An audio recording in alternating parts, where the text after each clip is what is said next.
किसी गोलीय दर्पण के लिए दर्पण सूत्र होता है। कोई गोलीय दर्पण है उसके लिए दर्पण सूत्र का यूज कौन सा होगा, तो उसके लिए होगा 1/f बराबर 1/v प्लस 1/u, यानी ऑप्शन नंबर ए 1/f बराबर 1/u plus 1/v।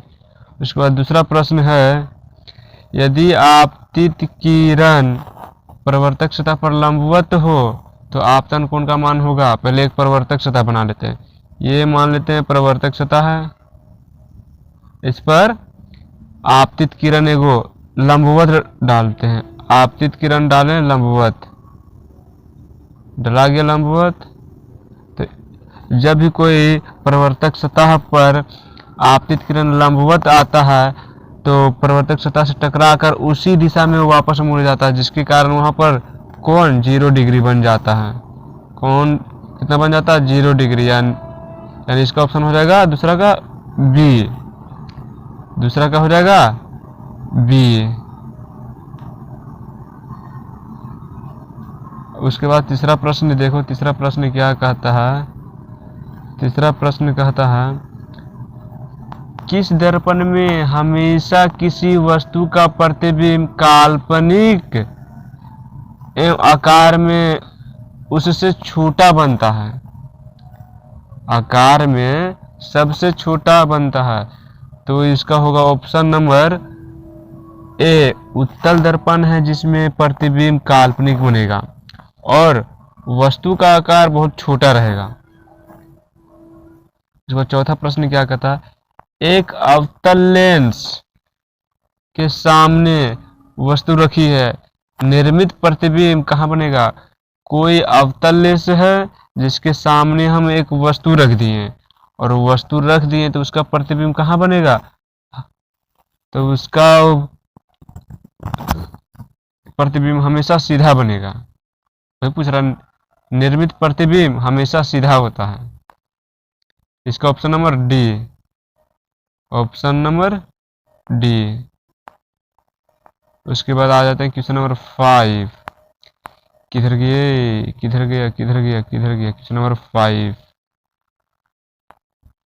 Question number 5 क्या बोला, किस युक्ति में विभक्त वलय द्विक परिवर्तन का कार्य करता है। कौन सा युक्ति है जिसमें विभक्त वलय द्विक परिवर्तन का कार्य करता है, तो वो एक ही है, वो है मोटर, जिसमें विभक्त वलय द्विक परिवर्तन का कार्य करता है। किसमें, तो विद्युत मोटर में। प्रश्न नंबर 6 देखो, छठा, सामान्य दृष्टि के वयस्क के सुस्पष्ट दर्शन की अल्पमान दूरी लगभग होता है 25 सेंटीमीटर भी। ये इंपॉर्टेंट क्वेश्चन है, ऑप्शन नंबर सी, बहुत इंपॉर्टेंट है, बहुत बार पूछा गया है, बहुत बार पूछा गया है।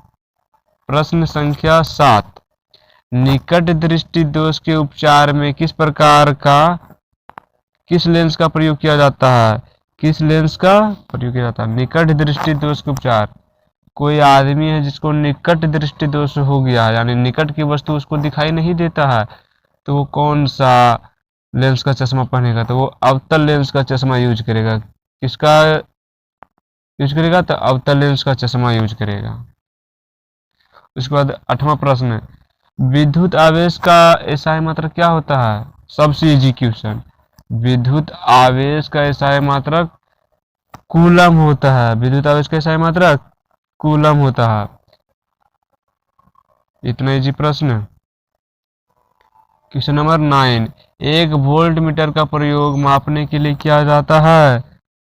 वोल्ट मीटर का प्रयोग किस लिए किया जाता है, ये भी बहुत इजी क्वेश्चन है। वोल्ट मीटर का उपयोग विभवांतर मापने के लिए किया जाता है। क्वेश्चन नंबर 10, विद्युत का सबसे अच्छा चालक है। ये भी वीवीआई क्वेश्चन है, विद्युत का सबसे अच्छा चालक चांदी है। क्वेश्चन नंबर 11, क्वेश्चन नंबर 11, विद्युत हीटर का तापीय अवयव होता है।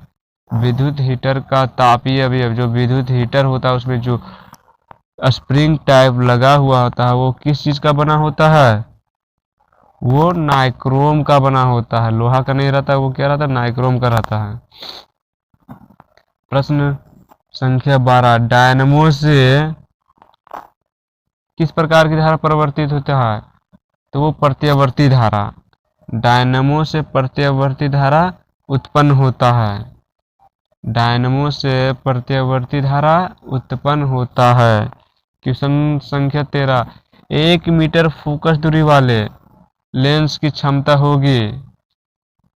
1 मीटर फोकस दूरी वाले, ये बन जाएगा, फॉर्मूला होता है D बराबर 1/f, इस पे रखोगे तो बन जाएगा।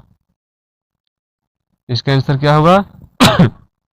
1 डायोप्टर, ऑप्शन नंबर बी।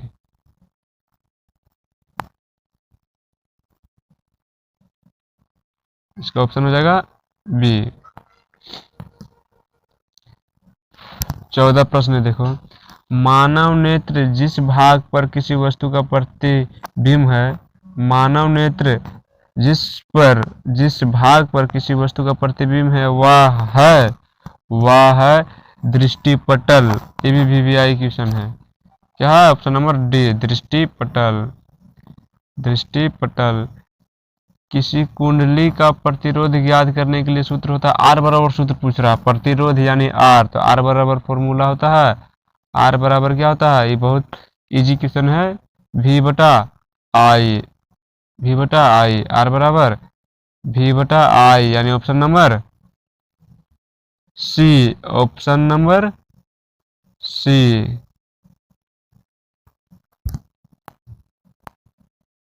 उसके बाद प्रश्न देखो 16, निम्न में किस देश को पवनों का देश कहा जाता है? पवनों का देश डेनमार्क। ये भी VVI क्वेश्चन है। परमाणु बम आधारित है, परमाणु बम आधारित है नाभिकीय विखंडन पर, नाभिकीय विखंडन, यानी ऑप्शन नंबर बी। अमोनिया को ऑक्सीजन में जलाने पर कौन सी गैस बनती है? अमोनिया को ऑक्सीजन में जलाने पर जो गैस बनती है वह क्या है?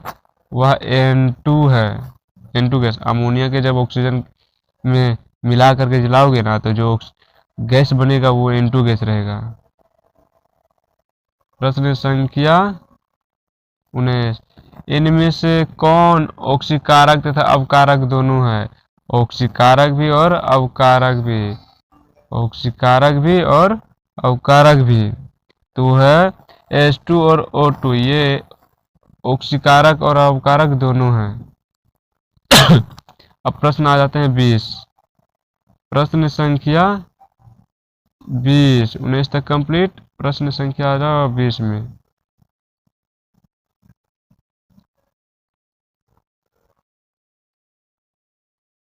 चलो, कोई विलयन लाल लिटमस पत्र को नीला कर देता है, इसका pH मान संभावता होगा।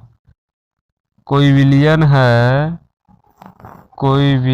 है जो लाल लिटमस पत्र को नीला कर देता है, तो इसका pH मान संभावता होगा 10।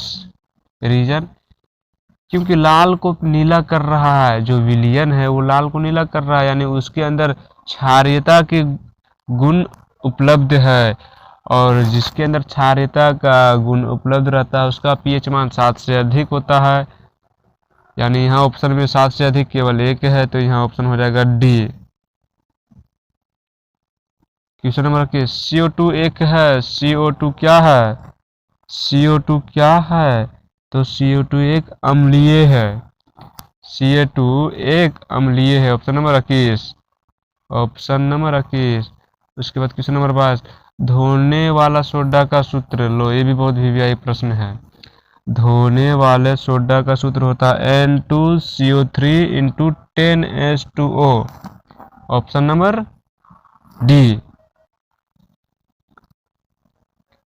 प्रश्न संख्या 3, निम्न में कौन धातु है? बताओ, ये भी प्रश्न आ गया है, इतने जी। धातु निम्न में Fe, केवल इसमें लोहा ही ऑप्शन एक है जो धातु है, बाकी सब अधातु है। प्रश्न संख्या 24, सोडियम जल से अभिक्रिया कर क्या बनाएगा? सोडियम जल से अभिक्रिया कर H2 बनाएगा। ये देखो, ये रिएक्शन बहुत बार पूछा गया है, ये ऑब्जेक्टिव में भी क्वेश्चन आ गया, लेकिन इसका रिएक्शन बहुत बार पूछा गया है। प्रश्न संख्या 24 हो गया। उसके बाद 25, क्रायोलाइट अयस्क है। क्रायोलाइट जो है किसका अयस्क है? वो है एल्यूमिनियम का। क्रायोलाइट एल्यूमिनियम का अयस्क है। एल्केनो का सामान्य सूत्र, एल्केनो का सामान्य सूत्र होगा CnH2n plus CnH2n plus 2, option number A. उसके बाद प्रश्न संख्या 27, मीथेन के दहन से प्राप्त होता है। जब हम मीथेन को दहन करेंगे तो क्या मिलेगा? तो CO2 मिलेगा। मीथेन को जब दहन करेंगे तो CO2 मिलेगा, ऑप्शन नंबर बी।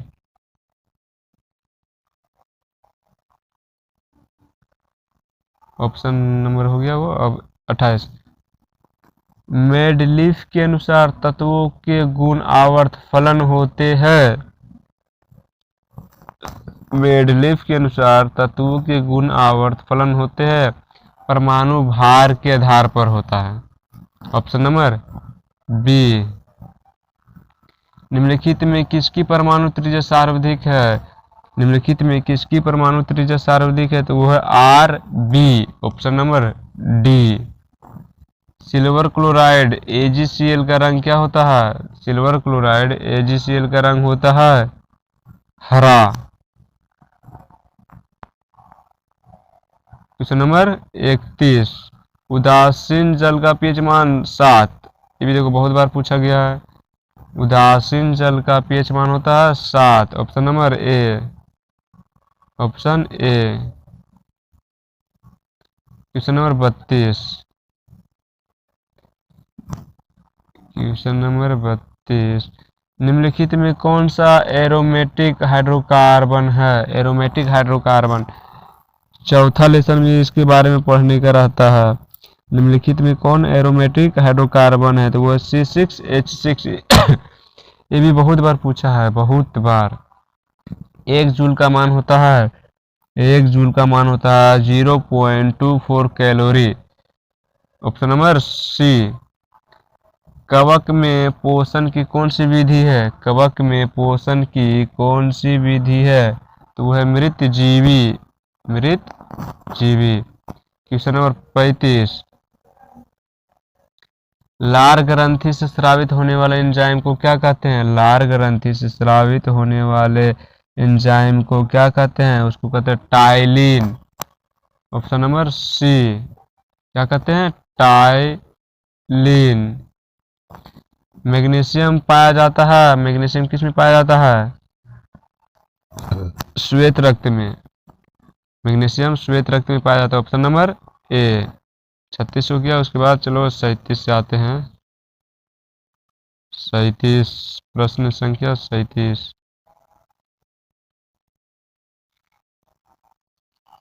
ATP का निर्माण होता है। ATP का निर्माण कैसे होता है? ATP का निर्माण कैसे होता है?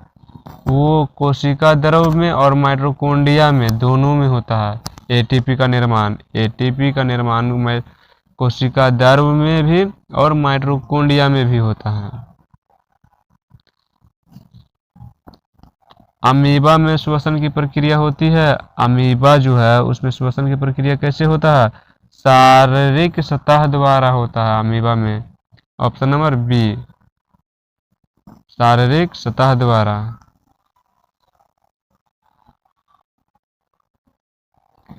पौधे की पत्तियों में पाए जाने वाले सूक्ष्म छिद्रों को क्या कहते हैं?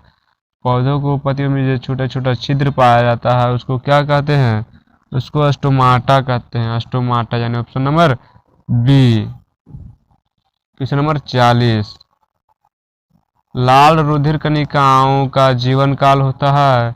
लाल रुधिर कणिकाओं का जीवन काल होता है वो है 120 दिन। 120 दिन, यानी ऑप्शन नंबर डी। ग्लोमेरुलस निर्माण होता है। ग्लोमेरुलस निर्माण किस में होता है? ग्लोमेरुलस रुधिर कोशिकाओं द्वारा। रुधिर कोशिकाओं द्वारा, ऑप्शन नंबर सी।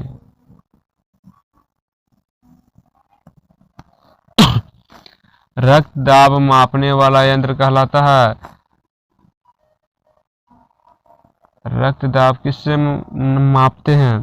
तो वह स्फाइग्नोमैनोमीटर। स्फाइग्नोमैनोमीटर से रक्त दाब मापा जाता है। ऑप्शन नंबर सी, मस्तिष्क में सोचने का केंद्र स्थित है। हमारे माइंड में जो सोचने वाला है वो केंद्र कहाँ स्थित है?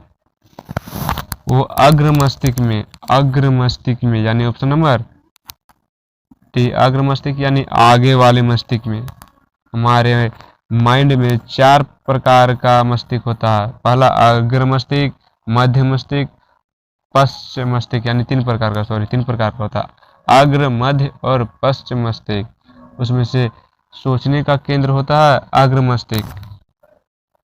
क्वेश्चन नंबर 44, फूल में नर प्रजनन अंग होता है। फूल में जो नर प्रजनन अंग होता है उसको क्या कहते हैं? उसको कहते हैं वर्तिका।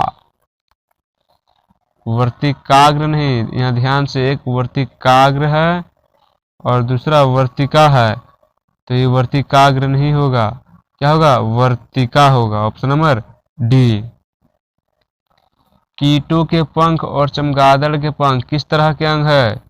कीटों के पंख और चमगादड़ के पंख किस तरह के अंग है? तो ये होगा समविवर्ती अंग।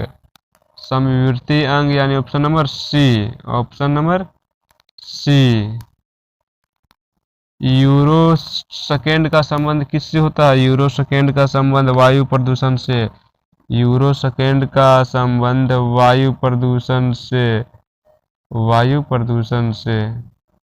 निम्नलिखित में कौन भूमिगत जल का उदाहरण है? भूमिगत जल, नदी नहीं, तालाब नहीं, समुद्र नहीं, यहाँ सिर्फ एक कुआं होगा जो भूमिगत जल का उदाहरण। इनमें कौन, क्वेश्चन नंबर 48, इनमें कौन फल पकाने के लिए प्रयुक्त होता है? 4 प्रकार का फल दिया हुआ जिसमें कौन है जो, मतलब 4 प्रकार का एक पदार्थ है उसमें से किसका यूज करते हैं फल पकाने के लिए?